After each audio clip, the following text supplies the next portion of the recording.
you're just starting to explore Philippine literature, let me help you. Hindi pwedeng mawala sa Pinoy Books recommendation ko si Ricky Lee. And one of my favorite Ricky Lee piece is Para Kay B. So it's a romance novel. So kung mahilig ka sa romance, it's for you.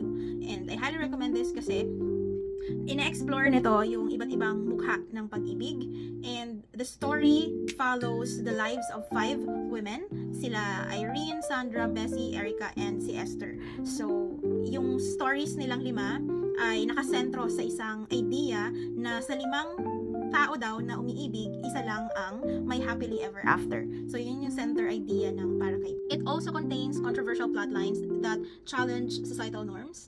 And aside from that, isa sa mga gusto ko rin dito is that it shows us that not every love story unfolds the way we expect it, but it leaves us something meaningful behind it. So try nyo to, Para Kay B.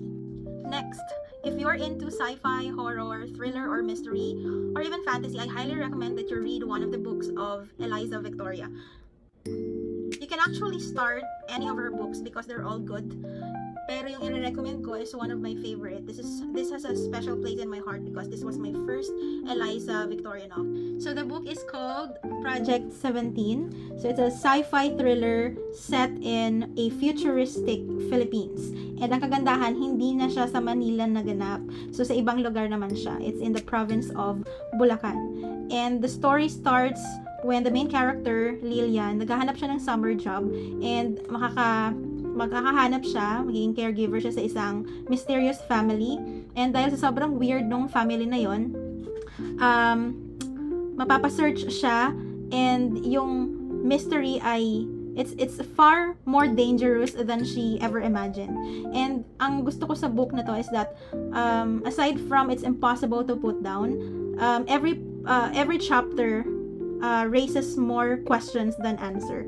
So gustong-gusto mong magtuloy-tuloy sa bawat chapter, and hindi mo na mamalayan halfway ka na pala nung book. So it's very exciting and engaging. So you try this one, Project 17 by Eliza Victoria. If you're not into romance, if you're not into sci-fi thriller, maybe start with something deeply rooted with social realities. So maybe you'll like this one, Sa Mga Kuko ng Liwanag ni Edgardo M. Reyes. It's a Filipino classic. Mabilis lang siyang matatapos, nasa less than 150 pages lang siya. Pero mabilis man matapos yung kwento, pero yung bigat na dala ay pangmatagalan. It's heavy read. It's a Filipino classic for a reason. It's a heartbreaking story of a portrait of poverty. It's a heartbreaking portrait of exploitation and the harsh reality that many ordinary Filipino faced. And ang nakakagalit dahil hanggang ngayon ay kita pa rin natin yung mga harsh na reality. Nakikita pa rin natin, nararanasan pa rin natin yung injustices. So it's a heavy read and you will like this one. It's a Filipino classic for a reason. It's a very good one. If you're into memoir or real life stories, this book is for you. It was written by Dr. Ting Chongco. Surgeons do not cry on becoming a doctor in the Philippines. So basically, he shared here his experience as a medical student, as a doctor at Philippine General Hospital.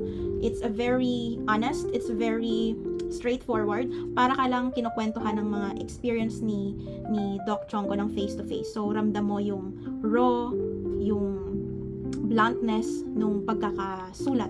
Napakagaling niya as a writer. And if you're into medical drama, this is for you. Mas mabigat nga lang because these are real stories that happen. So, I highly recommend this one. And lastly, one of my favorite books from my favorite author, F.H. Batacan, Smaller and Smaller Circles. So, this is a crime fiction. Kung mahilig ka sa crime investigation, this is for you. Iikot yung story nito sa pag-iimbestiga sa isang series of murder sa Payatas. And ang maganda dito is that aside from this book, you cannot put down this book. Aside from makakurious ka sa story, ina-expose din ito yung systemic failure, yung systemic problem ng Philippines. So hindi lang sa government but also in other institution, in media, in church, in family as well. So napakaganda, and makikita nyo dito sobrang dami kong annotations, thoughts, ayan.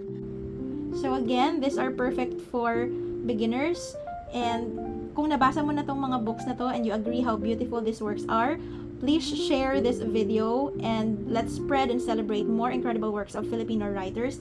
And kung isa ka sa mga na-inspire and na-curious sa Filipino literature, try this. Happy reading!